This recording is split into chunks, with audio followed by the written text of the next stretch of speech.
Before baby name apps and Google searches, naming a child was one of the most sacred acts. A declaration of identity, heritage, and belonging. In Africa, a name is never just a name. It's a story, a memory, sometimes even a prophecy. And though the naming systems vary from one community to another, one truth remains: every name carries meaning. When you meet Aketo or Akitsa from Uganda, you are not talking to a random person, you are talking to someone from a family that has twins. Among the Kikuyu of Kenya, names are more than identity, they are a lineage map. The first child is named after the husband's parents. The next after the wife's parents. Then siblings and close relatives follow in a careful pattern.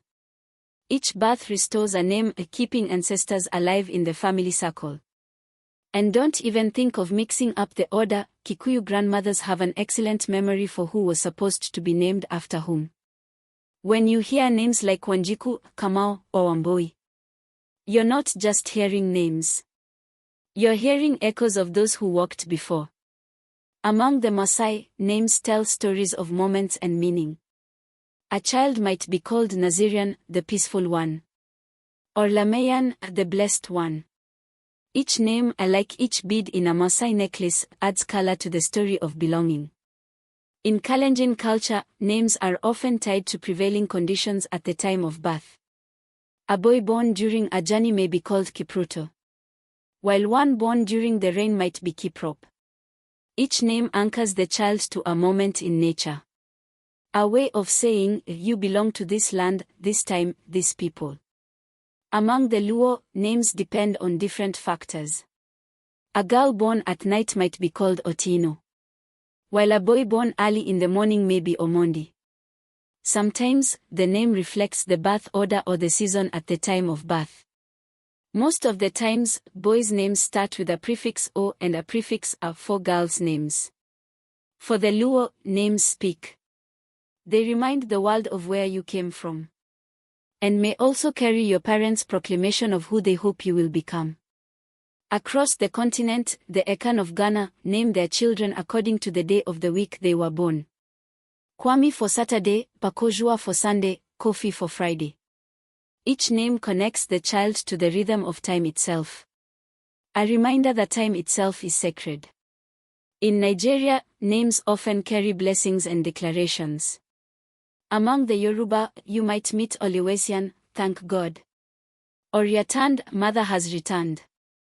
A name that honors the spirit of a departed grandmother reborn. Among the Igbo, names like Shinonso, God is near, and Ifunanya, love, show how names with faith, family, and destiny together. Every name is a sentence of hope, a spiritual fingerprint that says, this is who we pray you become.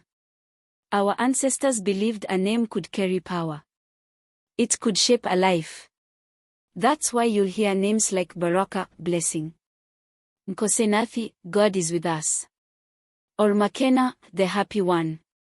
These aren't just labels, they're spoken hopes. To name a child is to speak life into them. In every African tongue, a name is a poem. It remembers, it honors, it dreams. So the next time you ask someone, what's your name, also ask them, what does it mean? Then pause and listen. Because behind that name, there could be a journey, a season, a blessing, a long wait, a prayer, or even a dramatic birth that became a family story in itself. Now I'm curious. What does your name mean?